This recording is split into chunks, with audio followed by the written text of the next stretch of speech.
going on YouTube? This is Marcus, the debt-free dad here. Have you made a smart move with money today? Have you made a bad move?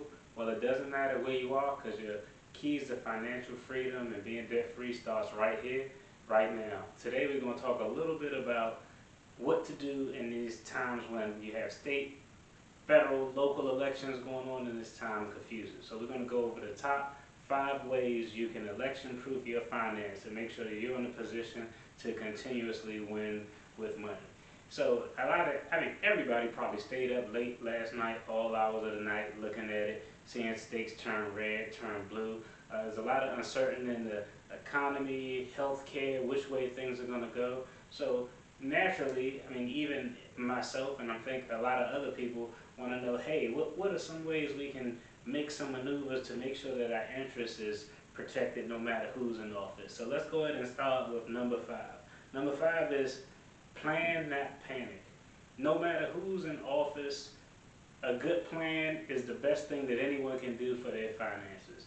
Understanding that politics can play a role in taxes, interest rates, health care, especially in this day and age with the pandemic going on, looking to see if there's any bailout that's provided, unemployment benefits. But that being said, having a plan as to what you want to do, the steps you want to take to make sure that you protect your interests, make sure you protect your finances in this time is the most important thing. So if these things bother you, you really got to have a plan going in it, have some type of detailed roadmap of what you want to do. Hey, in these first 3 months of the election, I want to be in this position with my finances to kind of see how things go. And once, I feel like the market is in a good position, the economy is maybe opening back up, or you need to know what to do if the economy closes back up. But having a plan is number 5.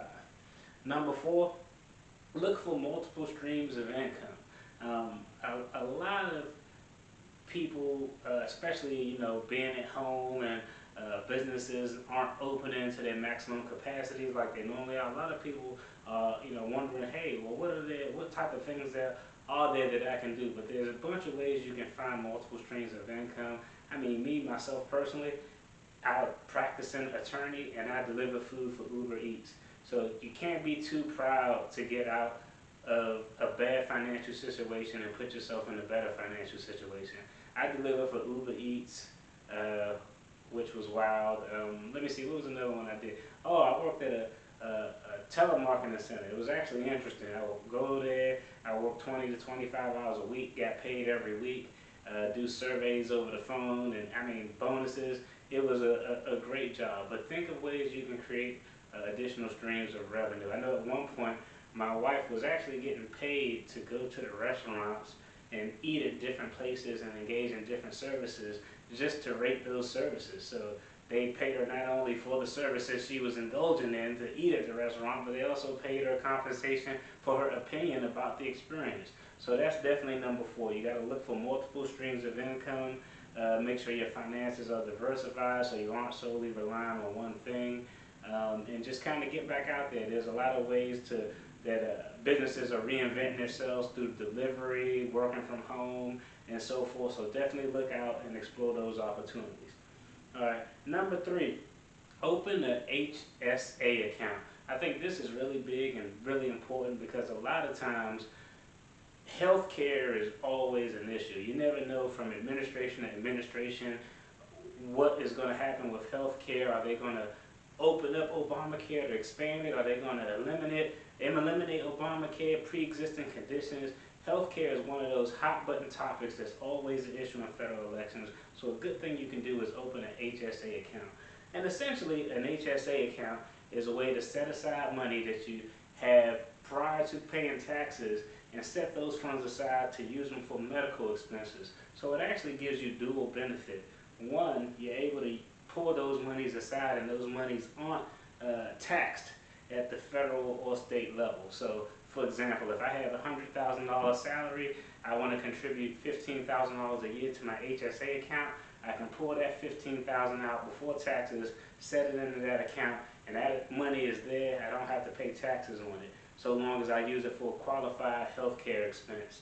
I think the second thing is it actually lowers your tax liability. So that same example, I make $100,000, I want to use $15,000 for my HSA account.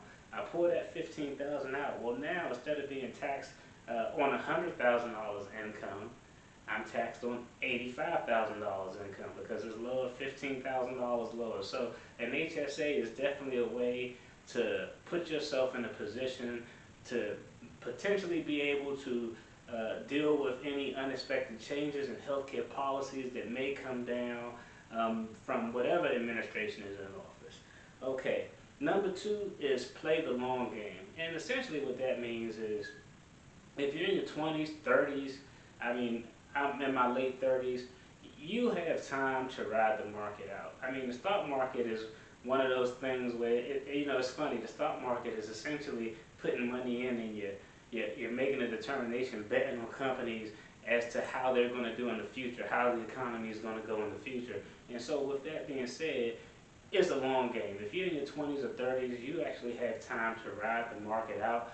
I know if we all remember, if you're old enough to remember, back in 2008, the economy kind of tanked, the housing market went down. I know a lot of people who pulled out them funds and funds they had. A lot of people lost money in their retirement account. So a lot of people, especially millennials, may have some shell shock from that event.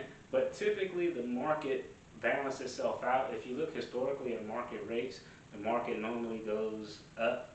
I mean, we've had the market boom under both administrations. I mean, last year, the year before last year, one day I'll probably do a video to take a deep dive in it, but the past 2 years prior to this year, I think I had 26% return one year on my investments, and then the year after, I think I had 19% another year. So, hey, the economy can thrive under Republicans, it can thrive under a Democrat. I remember the dot-com bubble, and Clinton was in office. You threw stocks on anything that had .com behind it, you would essentially make money. So the key is your investments are long-term. Investments are for the long term. So if you're in your 20s or 30s, if you got decades to make that money back up, me personally, I wouldn't worry about, I'm not moving any of my money out of the stock market because I probably got another 20 years of work left. So, I mean, I think I can ride it out and deal with any potential short-term losses that may occur because of the election results. I will give a caveat: make sure you do your own independent research when you're looking at stocks in the stock market. Don't take some random guy's advice on YouTube who still having struggles with editing his videos. The number one thing that you can do to essentially put yourself in the best position to election-proof your funds is an emergency fund, stashing money away.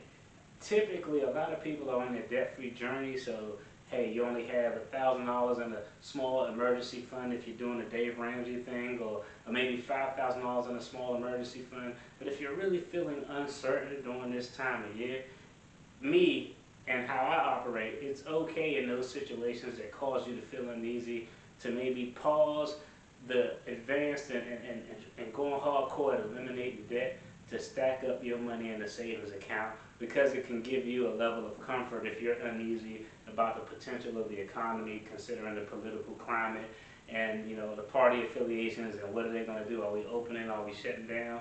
And so it's not uncommon. If I was really worried about how the economy and how my finances were going to be affected, I would pay the minimum on all of my debts that I'm working, and that excess money that I would use to apply towards debt, I would actually put that in a savings account. So that money is just going in the savings account.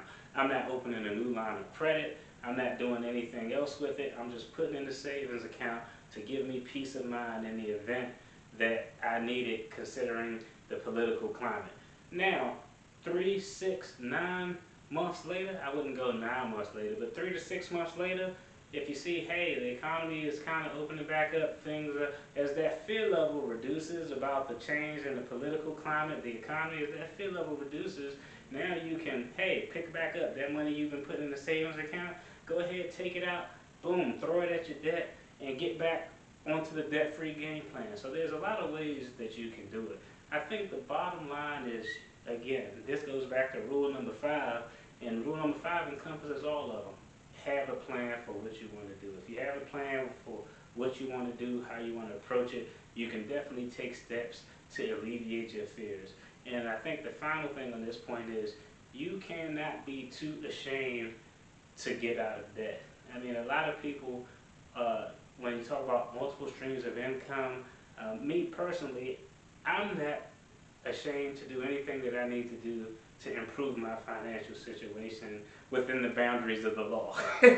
that's a caveat, so I'm not going to be out on the corner trapping, but essentially what I mean by that is, hey, I'm a practicing attorney.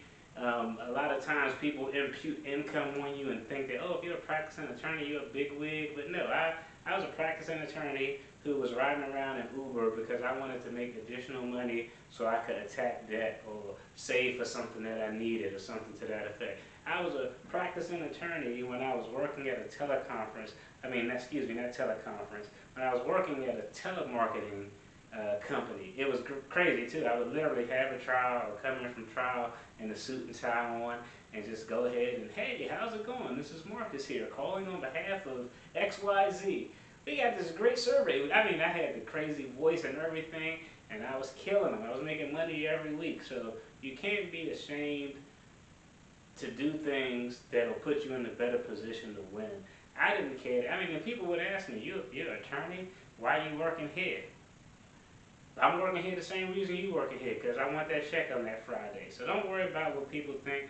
Have a plan, and your funds will definitely be election-proof, no matter what affiliation, what party is in office. I appreciate you all tuning in. Subscribe, like, and comment. And if you leave a comment, I'll definitely reach back to you. Y'all have a good one. Peace.